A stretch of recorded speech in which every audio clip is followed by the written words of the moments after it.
the generosity of people there had no bounds. They were all hardworking poor people, but they were generous to a fault. From the river to the valley to the sea.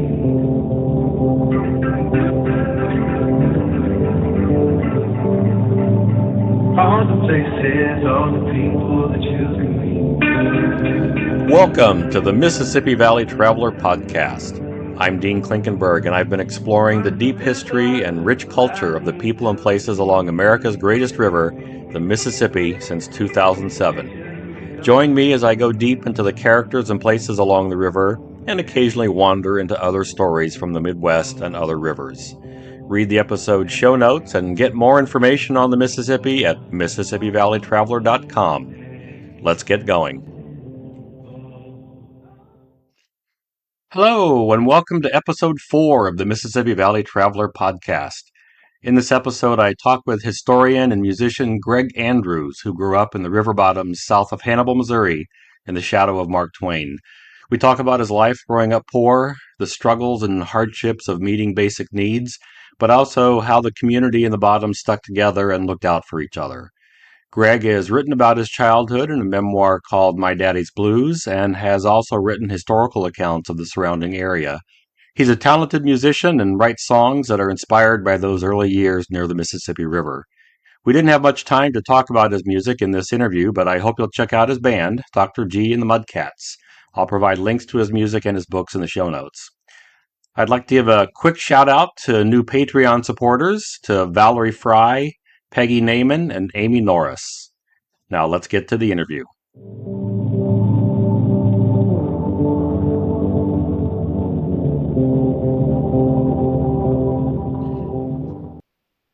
Gregg Andrews is a historian, author, and musician who grew up south of Hannibal, Missouri, near a dusty cement plant at the village of Alasko. His family lived in an out-of-the-way area known as Monkey Run, which sits in the bottoms of the Mississippi River.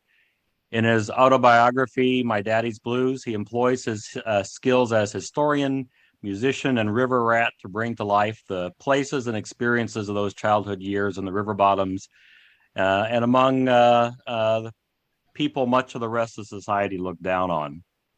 It's a moving story marked by loss and struggles that he doesn't romanticize, but that were balanced with love and support from his close-knit family and the people around him in the community. Welcome to the Mississippi Valley Traveler Podcast, Gregg. Thank you very much, Dean. I'm just delighted to be here with you, and I've always admired your work going back over, maybe 12 or 13 years now since I first stumbled onto this guy on the internet that had this website and everything. And so believe me, it's a real honor for me to have this conversation with you today. Well, it's a pleasure to talk to you too. I know we've been connected for a while. Trying to remember what year that was when I drove up to Hannibal to hear you play for the first time. But was that? That was 2013. 2013 or 14? 2013. Yep. Wow. Aside from the fact that the music was fantastic, one of the other outstanding memories was that it was just a really hot night and you were playing outside and the heat was getting to everybody, but you powered through it. It was awful. I mean, I still remember that first break. I mean, I didn't know if I could get back up there and do it or not, you know. I think it was about 98 that night. I remember checking that out beforehand, and I thought, well, you know, of course it's going to be 98 on the one night I come up there, you know, to play. Of course. It was a nice night, well, really a beautiful night, and I had some good video of that night, and with the trains going by there along the river, and a nice backdrop there in Hannibal at the foot of Hill Street, the famous Hill Street, made famous by Twain, of course. I imagine that there were probably some old friends who were able to come out and reconnect with you a little bit that night too. That's for sure. They came from all around there. A lot of my relatives turned out in full force. I think I met some for the first time. But I taught at South Shelby High School back in 1971 through 1975, and a lot of my good friends, former students, came down that night from Shelby County, and that was really nice. I hadn't seen them since then. Well, you had quite a childhood growing up in that area, and I think that's mostly what I'd like to talk with you about today. Your book, your autobiography, My Daddy's Blues, I think really tells some incredible stories and really brings to life what it was like to grow up in this community. So I was wondering if maybe you could just start us off a little bit by telling us how your family came to live in that area, and then we'll get to, it's called Monkey Run, and it's still called Monkey Run today. But like, how did your family end up living there? Well, as you said at the beginning, Monkey Run really is a section of Alaska. And the only difference was, and my parents lived in the Alaska, the Alaska proper, you might call it, where almost all the land was owned by the cement company. And right before I was born in 1950, they moved down the bank of Marble Creek, which is the little creek that runs through there and into the Mississippi. And they moved down the bank of the Marble Creek, probably about a quarter or half a mile maybe, and settled in there, bought a house. And in that area of Monkey Run, the land ownership was private. The company did not own that. And I think that was really important to my dad and my mom, especially my mom, because we had this is a bottomland there, and it was a nice, about 3 acres, as I recall. And so we had gardens, huge gardens and orchards. We had every kind of fruit tree imaginable that every kind of fruit that grows in that area grew in our yard and our orchard. And so uh, my mom was from a family of 13 farm children, dirt poor, in the area. And my dad's folks came up from the Columbia, Missouri area and settled in there. The cement plant, of course, was the magnet. It was the draw for people coming in there poor people looking for work. Some of them came out of sawmill backgrounds. Of course, thousands of Southern and Eastern European immigrants flooded in there and were recruited and brought there by the Atlas Portland Cement Company. And so my folks were a part of the population that was native to that area at that time, and so they were not immigrants. And so that little community, I think it had about 100 people when I was Monkey Run, and it still does, by the way. Uh, it's sort of hemmed in terms of growth. It can't go anywhere, and you can't really put too many more people down there or dogs. But it was originally, Dean, it was a tract of land that before the Civil War it was a tobacco plantation operated by slave labor there.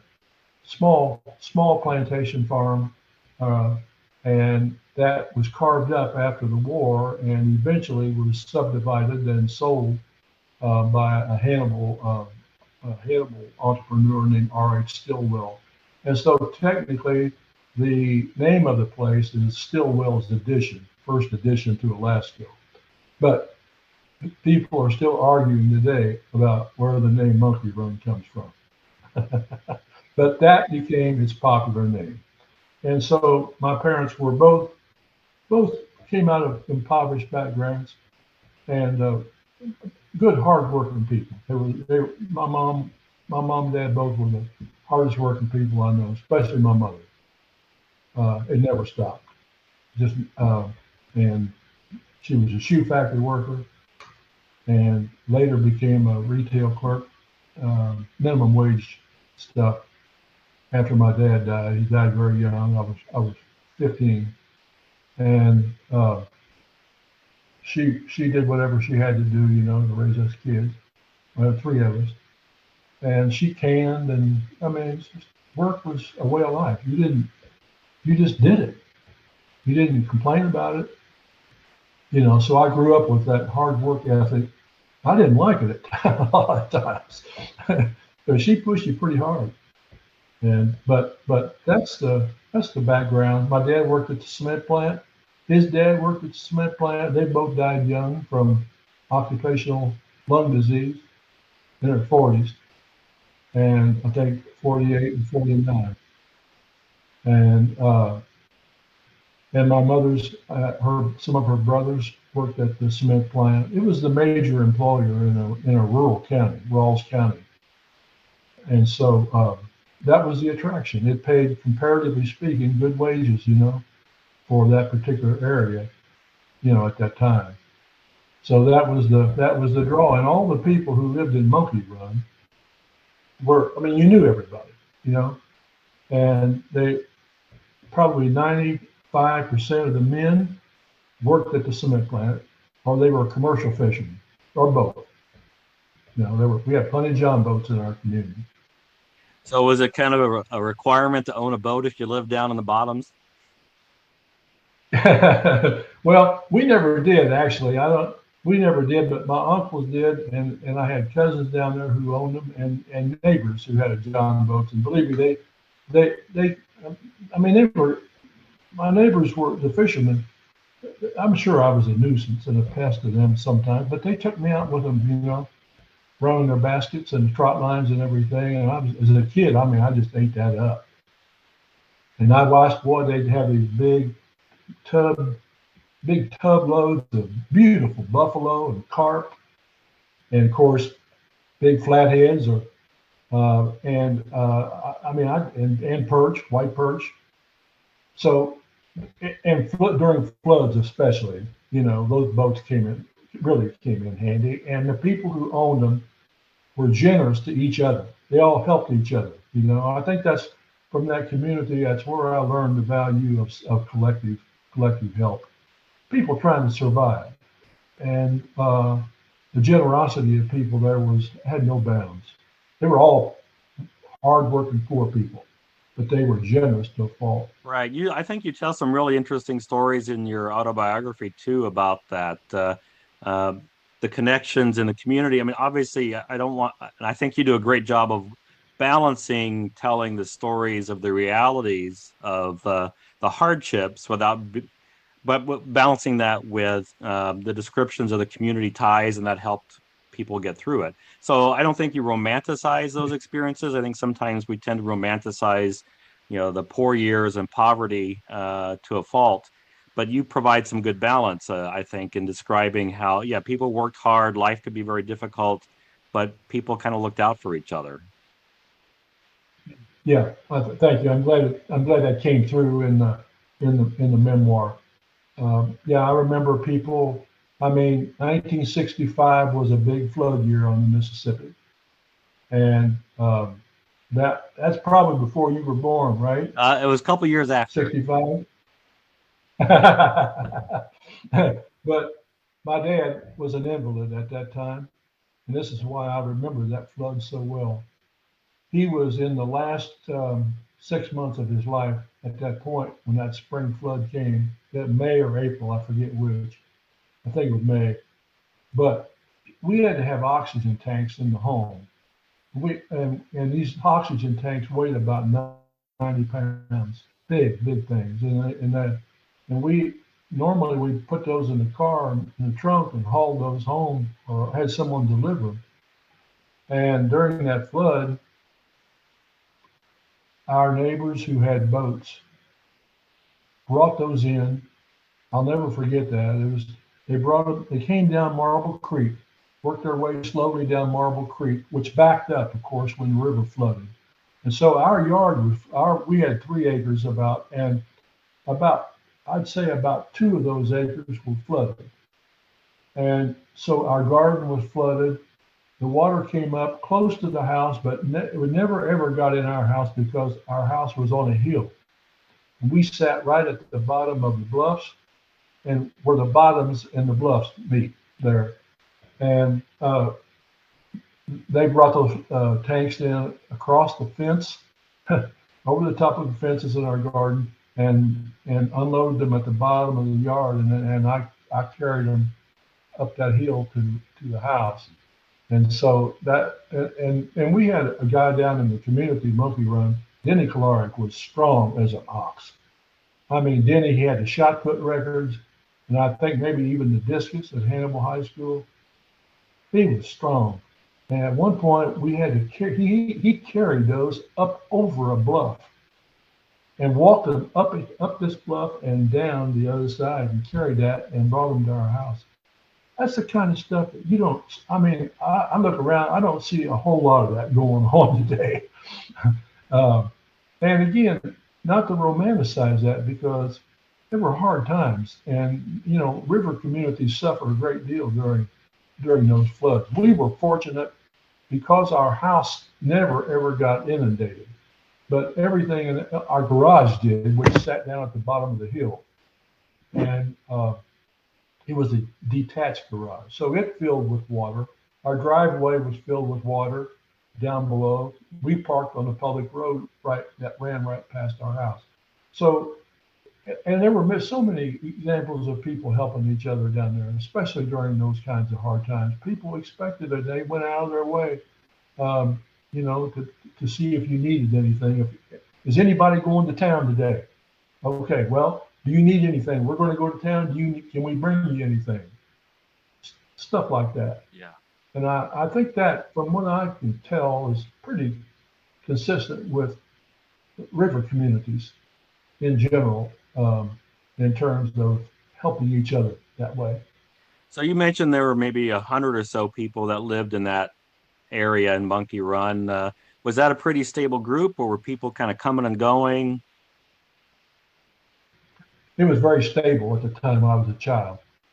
It was very stable. People had lived there for a long time.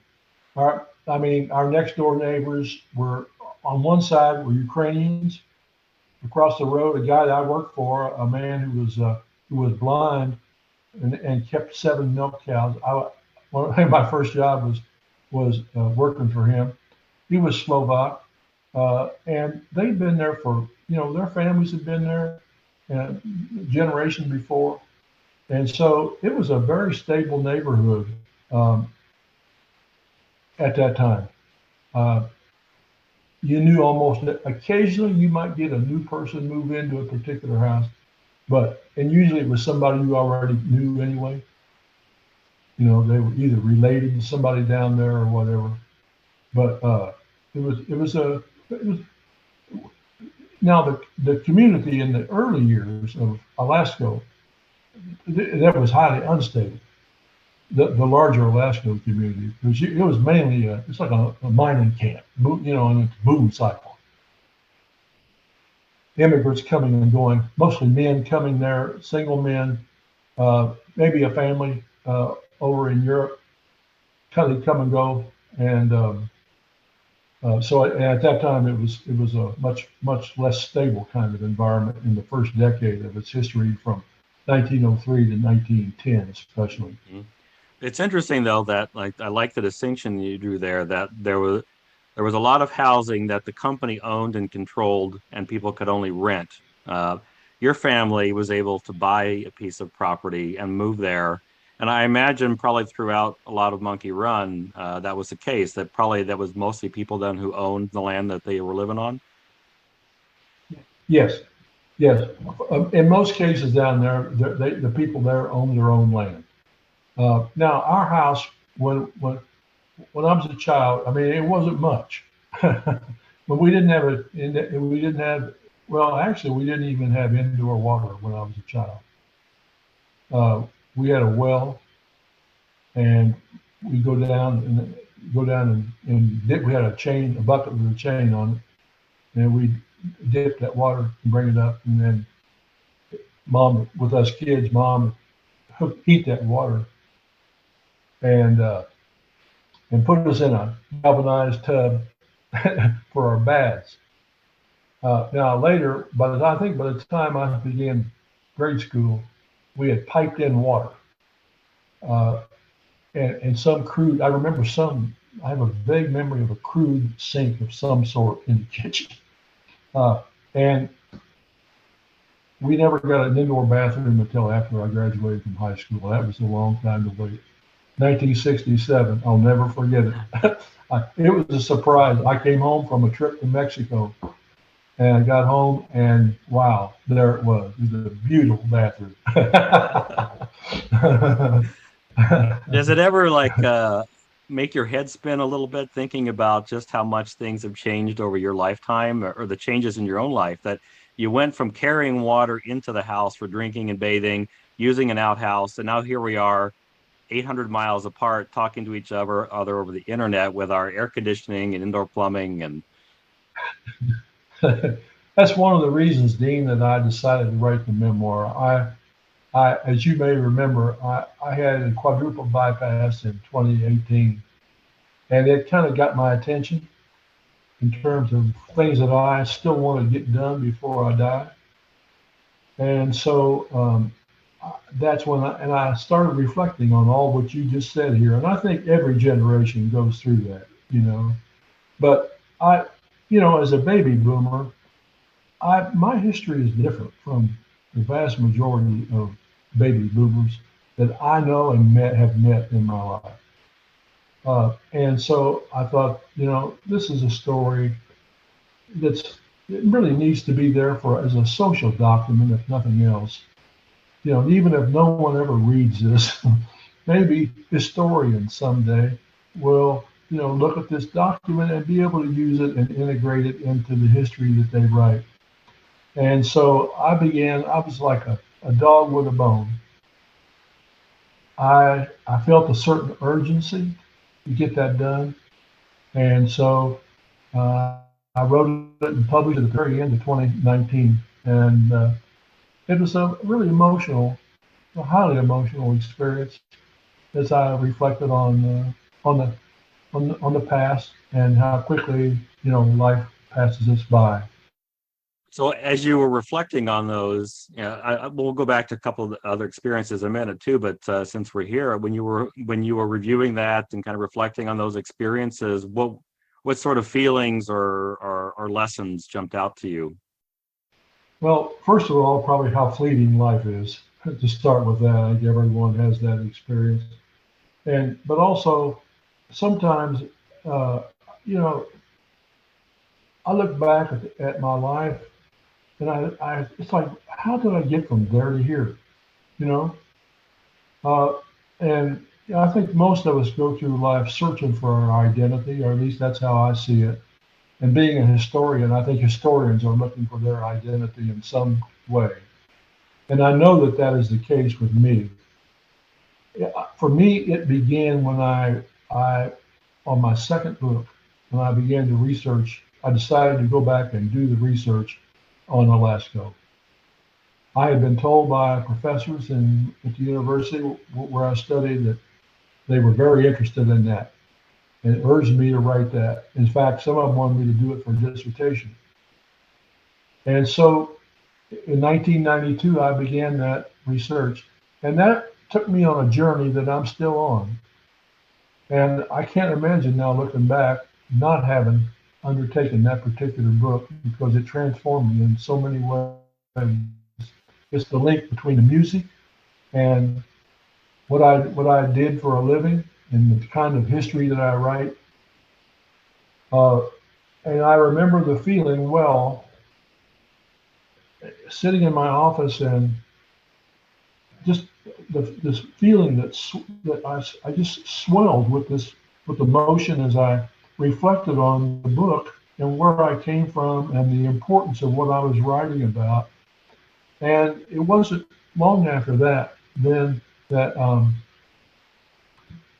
and I got a spin-off book from that too. So Alaska has really been good to me. That Monkey Run, um, City of Dust was the first product that came out of that Alaska research, and then Insane Sisters was a spin-off from it. And so, but once I finished that, I turned to the music, and that was something I had neglected over the years for a number of reasons, and I went back to it. But it's all coming out of that process of self-reflection and trying to figure out who I am as a person and as a historian and as a songwriter. And it's just really enriched my life. I can't emphasize that enough. It was life changing and life transforming, and it helped me better understand myself and my position in American history and the community I came from position in American history. So, what do you think were what are the characteristics that you see in yourself today that you think were shaped by your childhood living in Monkey Run? Sacrifice. That's one, the willingness to sacrifice for long-term goals. Frugality.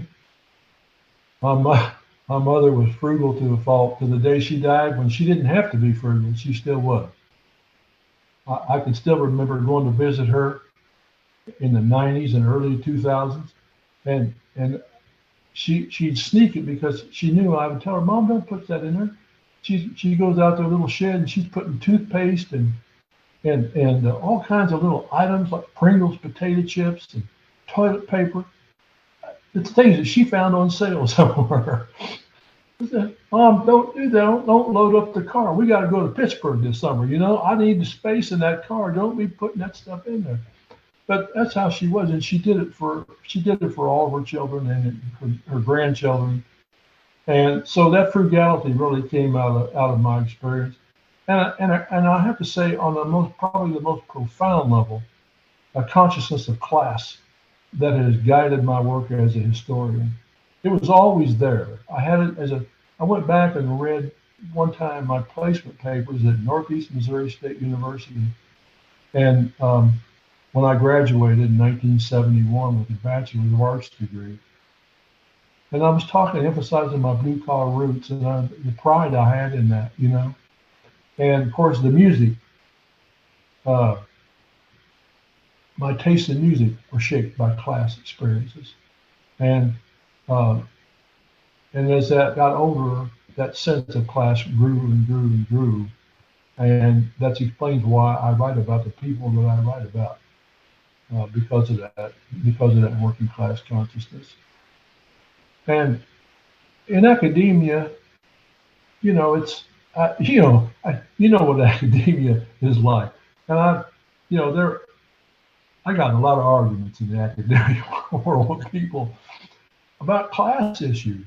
And I think even today, as a society, we don't recognize class as an issue in our society. It's much easier to recognize race and other forms of discrimination, and there's plenty of it, and gender discrimination. But if you want to rub somebody raw, start talking about class. And so, but I just keep doing what I'm doing. I don't care. I don't, I have to say I've been happy. I've had the kind of career that I wanted, and I did everything most of the things the way I wanted to do it. I did them on my terms. And I never got caught up in the hoopla of academia and the kind of pointless arguments. You know, when the stakes are so petty, you know, oftentimes the battles are more vicious. I tried not to get involved in those kinds of things. And I feel, you know, very fortunate that I came out of a background there in Monkey Run, Alaska, and later was able to write the history of those communities. And I'm still writing about those communities. And I'm singing about those. Absolutely. So I'm curious, like when you got into arguments with your peers in academia over class, like what were they arguing with you about? What was the point or the points they were contesting? But there's no such thing as class in America. Oh, those kinds of things. And where I really noticed it was, you know, in conversations at faculty lunch table, you know, with a bunch of colleagues. And I remember I had, in the mid-'80s, I was fortunate to get an Andrew Mellon pre-doctoral teaching fellowship at the Illinois Institute of Technology. I taught in the humanities department. Really liked it. I really enjoyed it. And I was having lunch one day with one of the members of the department who was a philosopher from the University of Chicago. And I made some joke. He in the lunch conversation, just the two of us, he said, No, all of his friends are now at the right institutions. They're all, everybody's where they wanted to be and should be and all that. And he started naming the places, and they were places like Harvard and Yale and other Ivy League schools. And I made a joke and I said, "Well, all of mine are unemployed right now, I think."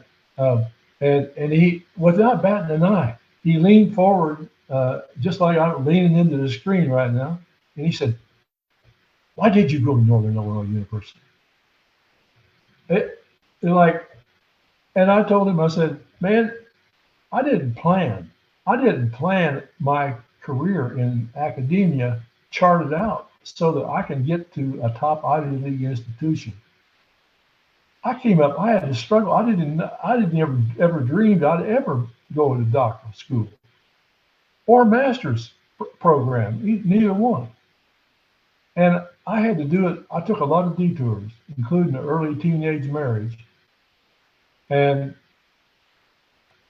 that's where he couldn't understand that because he came out of an academic background where it was assumed from the beginning that he's on a track that he's going to end up at the University of Chicago or Harvard.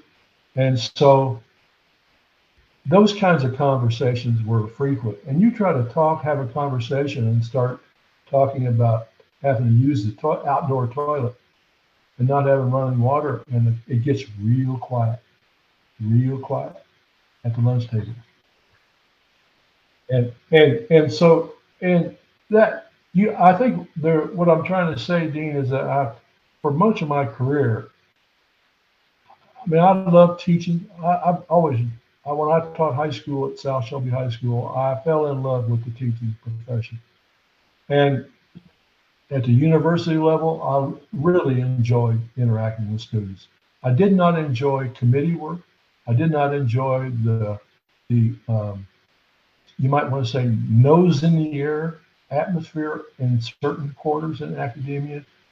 I hated that. It violated every sense of, every value I had to be condescended toward, and that sort of thing. Um, so that that like I said, I feel like I was able to carve out a space for myself,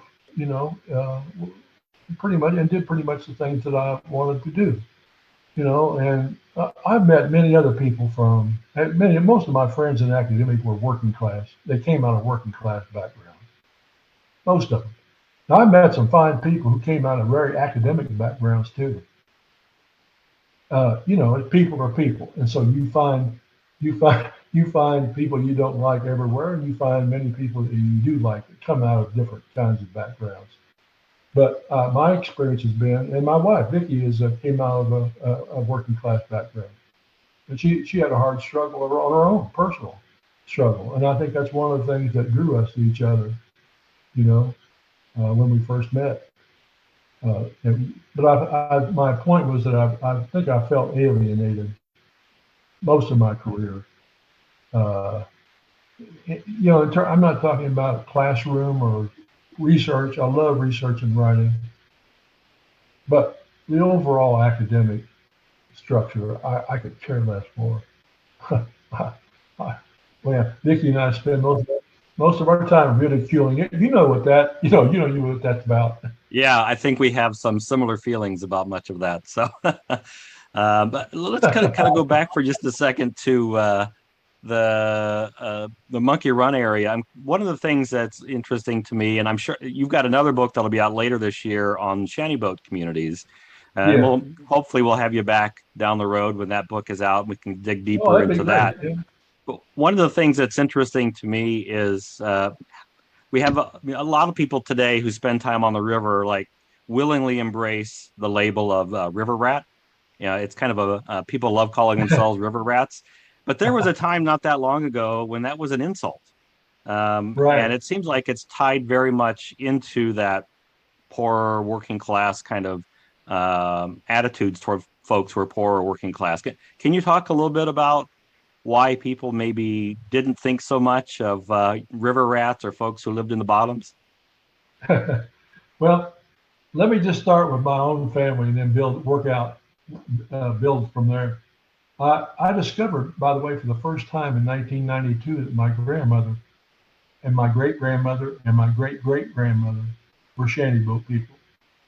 And I never knew that. Somehow that got hidden. I don't know exactly how that faded from the family memory. Uh, but my grandmother was a child when and then she moved off there. She and her mother moved into Alaska, left the shanty boat and took up residence in Alaska. Um, Her family that was on the levee there um, was run off the levee in Hannibal. This is on the south side of Hannibal, just south of Bear Creek, where Bear Creek empties into the Mississippi. And there was a shanty boat community there. Ukulele Ike was there at the same time. My grandma was. The voice of Jiminy Cricket on Walt Disney, Hollywood actor and musician, and had a nice career. He lived there, was born there at the time my grandmother was about a year old. This is like 1895 or thereabouts. And they were chased off the levee by the Burlington Railroad agents. And one of the things that shocked me when I first discovered that, and it was Vicki who discovered it for me the first time by looking at census records. And she said, "Do you know your grandmother lived down here on the riverfront?" And she said, "In these boats?" I said, "What?" And so that's where my interest in shanty boats started in 1992. And I've been gradually moving in that direction of trying to understand that culture a little better. But the thing that shocked me about the way they were kicked off the levee, they and other people there, vigilantes came in and joined the Burlington Railroad agents. And the police stood by and watched that happen. And I mean, we're talking using physical force and destroying, coming in with steel bars and busting up the boats, scattering their personal belongings on the shoreline there. An expression of class contempt. And they wanted them off the levee. And I think, so from what I have researched, that was a common process. They were the river rats. They were the real river rats. And they were often called that, And the term shanty boat really was a pejorative term used by those who did not like them. I use it in my title as a way of using it against those, you follow me? Against those who look down their noses at those people who lived in the boats. Now, what's interesting is over time, newspapers would distinguish between shanty boats and houseboats and began to make that distinction. And of course, when the wealthy people began to take over the river around the turn of the 20th century with yachts and big, impressive looking houseboats, they appropriated the shanty boat migratory way of life. And they often, I found evidence where they refer to themselves, of course, demeaning, but refer to themselves as shanty boat people. So the newspaper coverage kind of changes as the levee there in St. Louis, for example, undergoes a class facelift. And there are fewer and fewer shanty boat people there because they're being chased off. And now what's docking there is large houseboats, yachts with servants aboard and all that. Some of the St. Louis elites lived down there on the river. 20 years earlier or less, they were condemning that way of life as being unhealthy. Wow. Now it all changes because they discover the river as a sort of an area to express their own class status. And you're from La Crosse, right? I'm from the Midwest. I've moved around a lot generally, but I lived in La Crosse for 6 years. Okay, yeah. The up there on the upper river, the Lamb family out of Clinton, Iowa. They Right. they had, and the John Deere family, they had these huge boats that they used for recreational purposes. And when they come into St. Louis and other ports, they shoot a cannon. They had a cannon aboard. They had automobiles aboard. In some cases, they'd shoot cannons off to let everybody know they were in town. And so those as that happens, you begin to see, especially in an urban area like St. Louis, that urban space is being what is being usurped in a way by the wealthy with their boats, docking them there and everything. And the shantyboat people are driven off. I found a case there in St. Louis with one of the on the north side of the North Wharf, Little Oklahoma it was called. The police used a gang. They used a waterfront gang to go in and terrorize these people.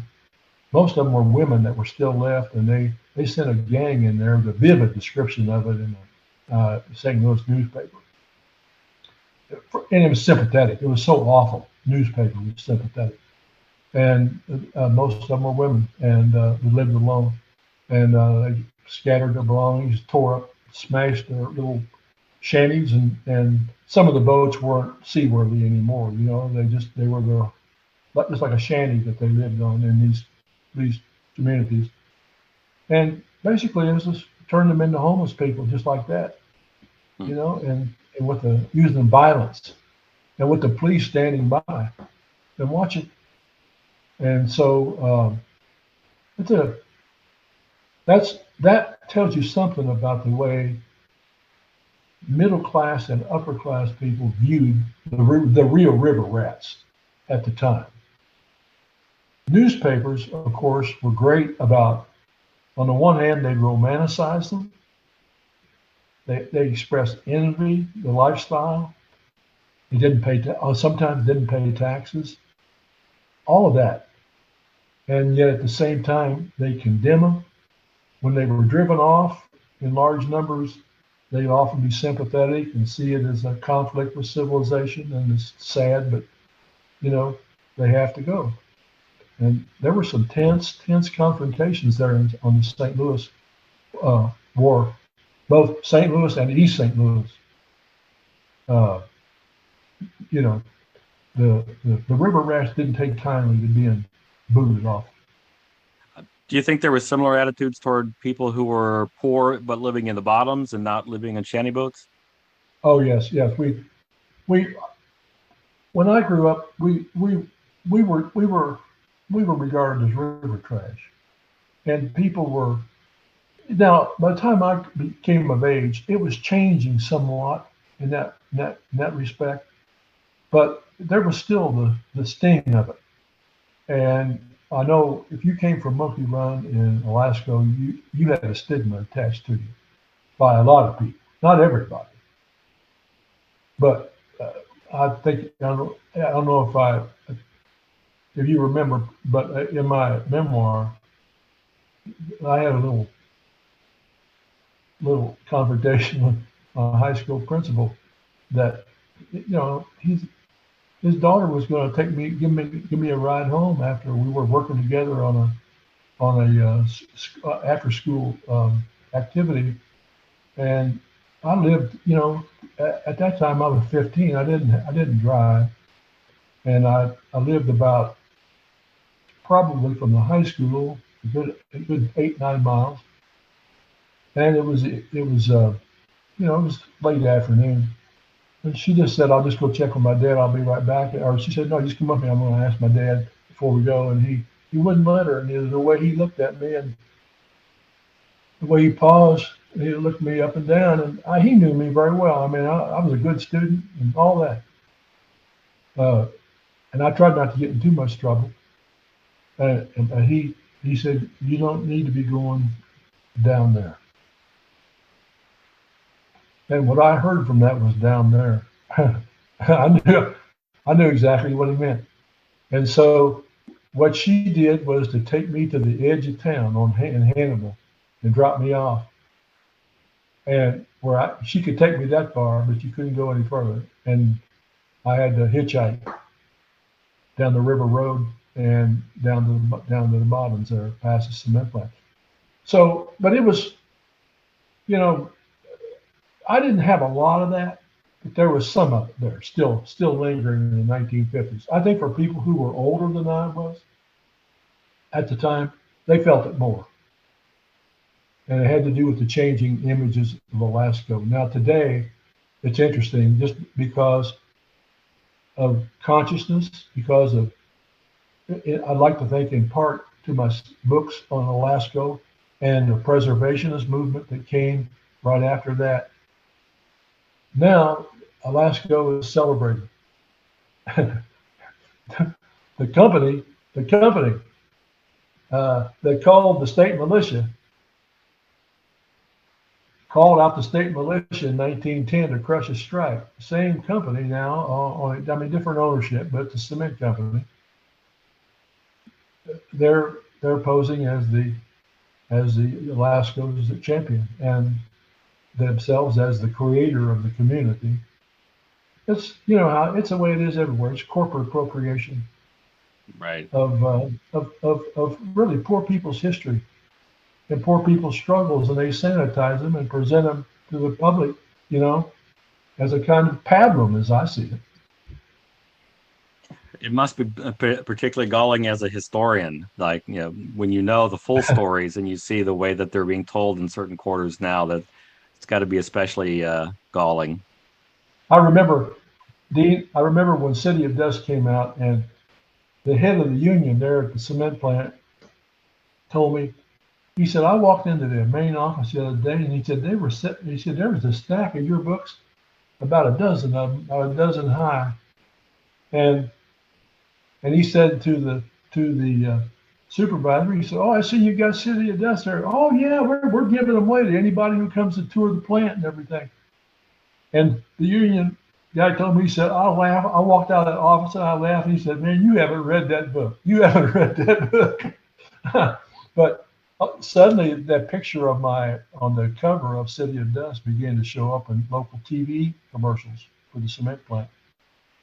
And there was the beginning already of this subtle appropriation of the history of Alaska. The company, of course, had a major role in the history. It's not that.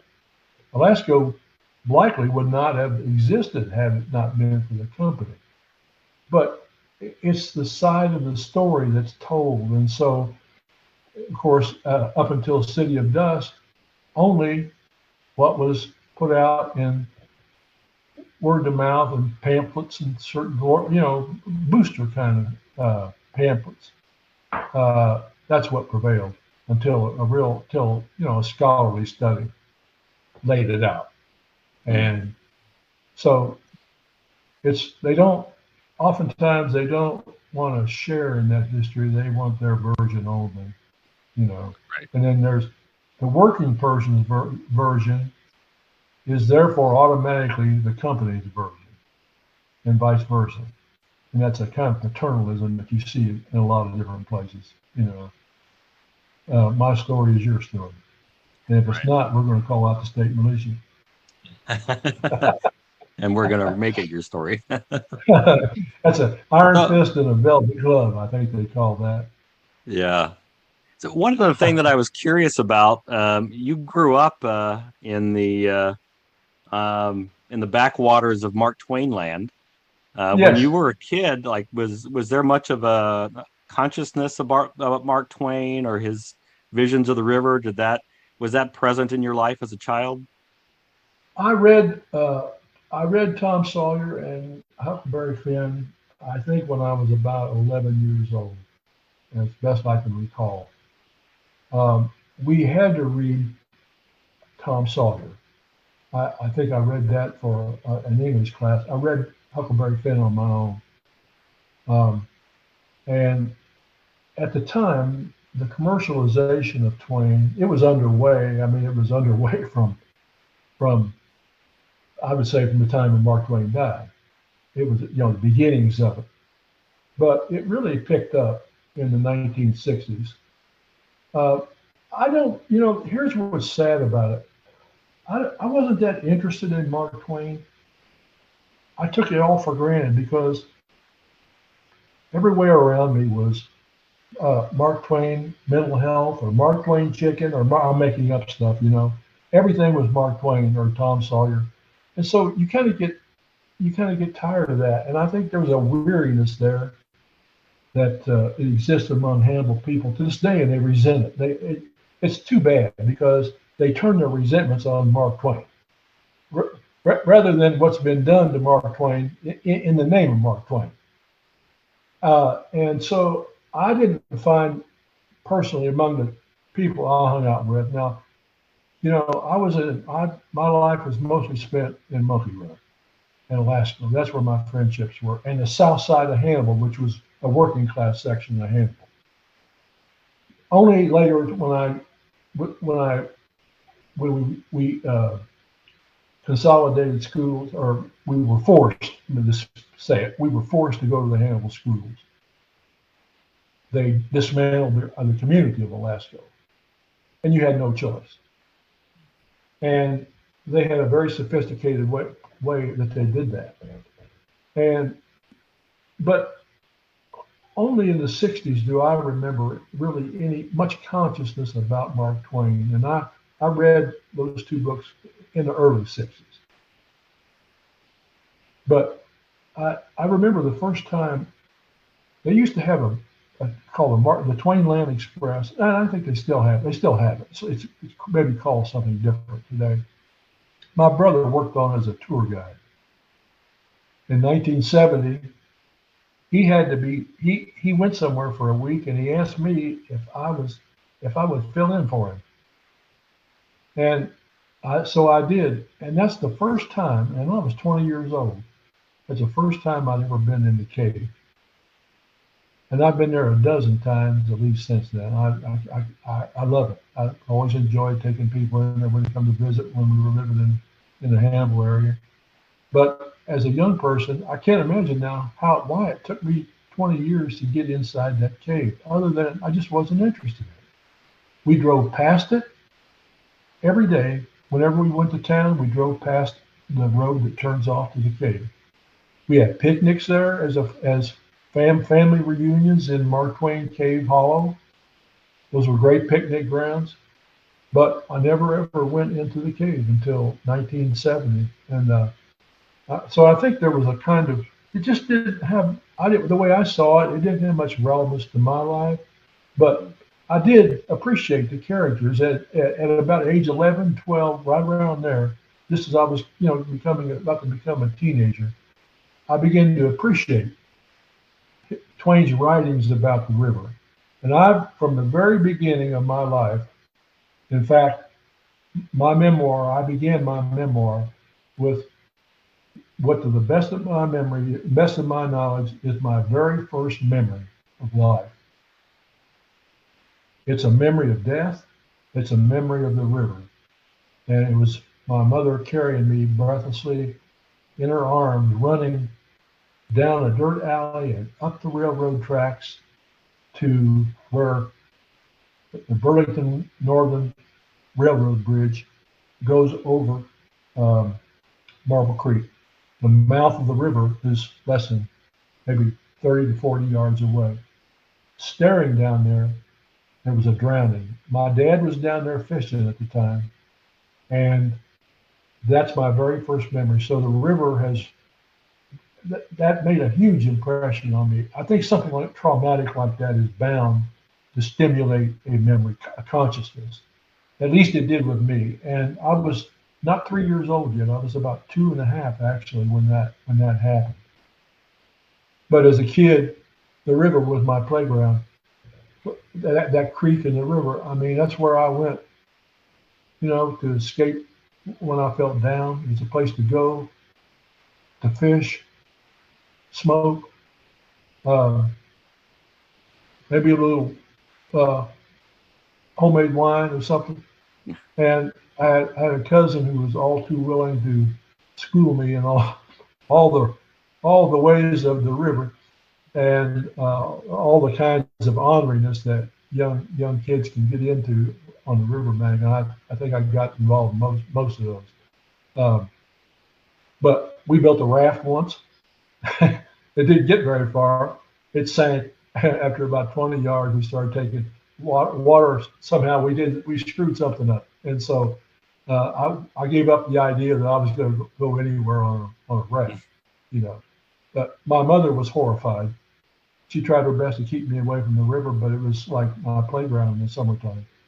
I fished, you know, and swam in some mud holes that you cannot imagine ever swimming in, with all those water moccasins.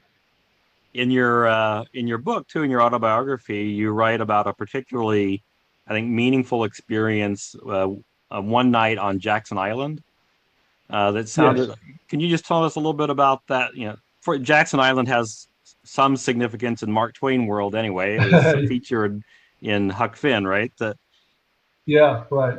Well, my cousin, the one who got us into most of our trouble, he was older than I was, see, and he was I was 11 at that time. We went on the island, and he was about 15 or maybe 16, and so he had a boat, and so we went and camped. I don't know how my mom ever let that happen. I really don't know. To this day, I can't remember how I got away with that.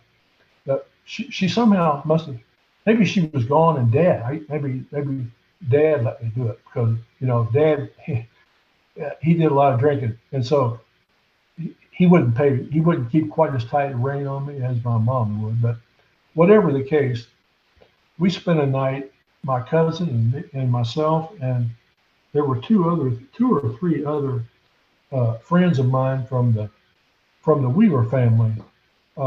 It could have been Thurl, it could have been Howard, or maybe Bobby, but two or three of them. We all took tents and went over there on the island for the night with our Rodriguez. And I had this memory that I intended to write a song about. And right after we retired, moved to Hannibal in 2010, I thought I ought to go to the computer and start writing that. And so I began focusing on it, and I'd go in there and I'd write the song wasn't working. It wasn't coming for me, you know. It was just too big. And so I'd go in there and I'd write a sentence, and next day I'd go in there and write another one, and pretty soon that whole story, the way I recounted it in my memoir, just flowed.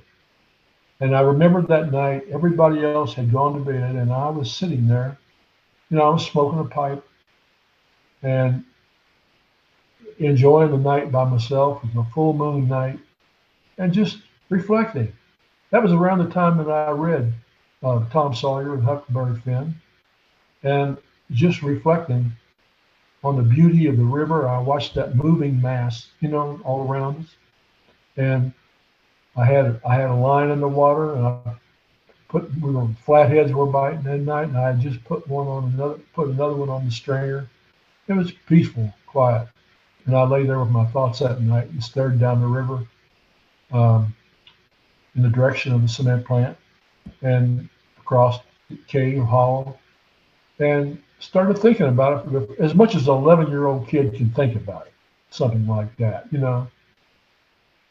Right. So there are two things that jump out at me about that story too. One is it would probably terrify a lot of parents today, the thought of their 11-year-old going out in a boat with other teenagers to an island in the Mississippi River. I'm guessing that does not happen nearly as much today as it did when you were a kid. I doubt it. So the other thing that's interesting about that too is that we're so much of the narrative about the Mississippi today focuses on the economic value of activities along the river. But you're describing a very meaningful experience that has nothing to do with dollars and cents, that matters just as much to a lot of us who spend time along the river. It's a lifestyle, and I know I have friends today who live up there. I mean, I just love to see when they describe, you know, their descriptions sometimes of what they did, and the people would focus on the sunrises and the beautiful sunsets on the river. And I think back to the days when my uncles had a river camp down in Bush, down Ashburn Bush area, where the Ted Shanks Conservation Area today is. That was my favorite place to go with my uncles. We go coon hunting on Gilbert Island and back in the bluffs on the Missouri side, and spend a weekend down there. That was about as close to heaven as you can get for me. And be able to steal a few of my uncle's cigarettes, while they're talking and things like that, and go out by myself in the morning. I was about 9 or 10 at the time. Take my 410 shotgun and go up on the bluff and squirrel hunt or something. Watch the sunrise come up over on Gilbert Island. Just it's life. It's one of the magic things about life and nature and the river. For those who live on it and who appreciate it, they know what I'm talking about. And I think that's one of the reasons you see so many, Facebook groups, the public groups today sharing photos of the river and steamboats, and the river has a beauty about it, and it can turn on you too. I learned to be a very respectful of the river as a child. If you're ever caught out in a huge thunderstorm in a little tiny boat, 8 or 10 feet, you'll know why you want to respect that river. And that was a terrifying experience for me. I was 5 years old, I think, with my Uncle Melvin Sanders. And it didn't diminish my love of the river, but it made me respect it as well as love it. Absolutely.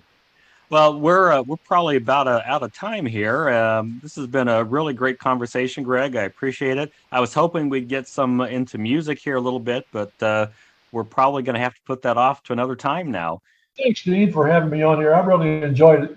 It's been a few years now since I've seen you, and it's really great to reconnect. And so, for people who are interested in following your work, where would be the best places to go? Well, I have a WordPress blog called LostRiverCommunities.com. LostRiverStories.com. But they can look up Gregg Andrews. You can find me that way. I no longer have my website for music. I've transferred it all to Reverb Nation. With COVID hit, I had to pull the plug on a lot of shows, and I dropped the website for that. But I'm on Facebook and I'm on Twitter. Not on Twitter very much, but on Facebook I'm there quite a bit. So they can find me there, or the WordPress, LostRiverStories.com. I try to provide little vignettes of stories of interest that might be of interest to people, and pictures and stories. And so far, it's gone great. I mean, I'm getting people from all over the world, checking in with me and stuff. So it's really nice. China, Malaysia. There's interest in the river. Absolutely. That's what I've discovered. Especially after something I've known a long time, but I think a lot of people look back at that period, especially, and think, well, it seems like such ancient history compared to where we are today. And I think a lot of people are drawn to it. They want to know more about that. And especially the people like the shanty boat people, the river rats, so-called, lived a very simple lifestyle. And some people envied that, and some people hated them for it. Some did both. They envied and hated them. But anyway, it was great, Dean. I appreciate you having me on. Thanks so much, and we'll put an end to things here then. Thanks so much for your time. Greatly appreciate it. All right. Thank you, Dean. I really enjoyed it. If you're enjoying the show, share that love with other people. Leave a review on iTunes or your preferred podcast app. Each review makes a difference and helps other fans of the Mississippi River and the Midwest find this show. My grandma was a ringtail tutor on my mama's side. Yeah, she was raised in a houseboat on the levee, the south end side. But that big river flooded from the tears on the day she died. Yeah, you can scrape it, you can peel it when the sun gets it cracked and dry. Yeah, you can sink down in it, getting stuck, the slip and slide.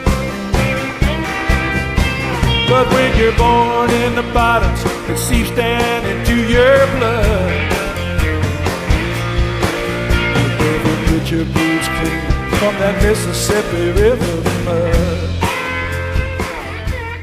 It was a short sample from a song called Mississippi River Mud by Dr. G and the Mudcats.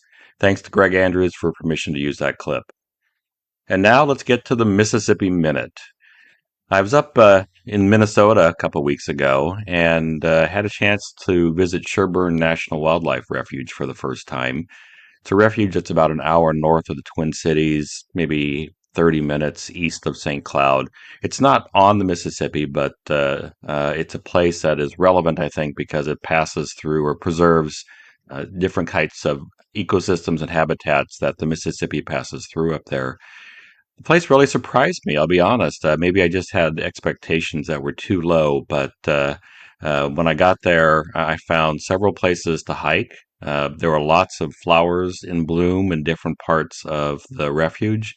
I walked, the first trail I walked was called the Monoman Trail that goes through a prairie and through some wetlands. And along this trail, I stumbled across a lesser purple fringed orchid. So it's a new type of orchid to me.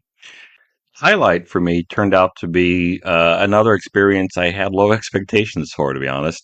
The Wilderness Drive, which is about a 7-mile loop through a part of the refuge. I generally don't find those loop drives especially rewarding unless you get out of the car and have the opportunity to hike away from the road and the crowds. You don't usually see much, at least in terms of wildlife. But this was a surprising exception to me. Just in a 1/2 hour stretch, driving through part of the loop drive, I saw a couple of pairs of sandhill cranes. I saw a pond or a small lake where there must have been 2 dozen trumpeter swans. And I got out of the car to an observation deck and I watched a beaver on ground working on a big uh, limb. So I was really surprised at the amount of wildlife that I was able to see in that short loop drive without having to get out of the car.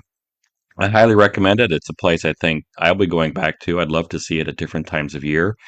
If you've been there, let me know. I'd love to hear about your experiences at Sherburne and any tips you have about how to get the most out of a visit. Thanks for listening. If you enjoyed this episode, subscribe to the series on your favorite podcast app so you don't miss out on future episodes. I offer the podcast for free, but when you support the show with a few bucks through Patreon, you help keep the program going. Just go to patreon.com/Dean Klinkenberg. If you want to know more about the Mississippi River, check out my books. I write the Mississippi Valley Traveler guidebooks for people who want to get to know the Mississippi better. I also write the Frank Dodge Mystery Series that's set in places along the river. Find them wherever books are sold. The Mississippi Valley Traveler podcast is written and produced by me, Dean Klinkenberg. Original music by No Offense. See you next time.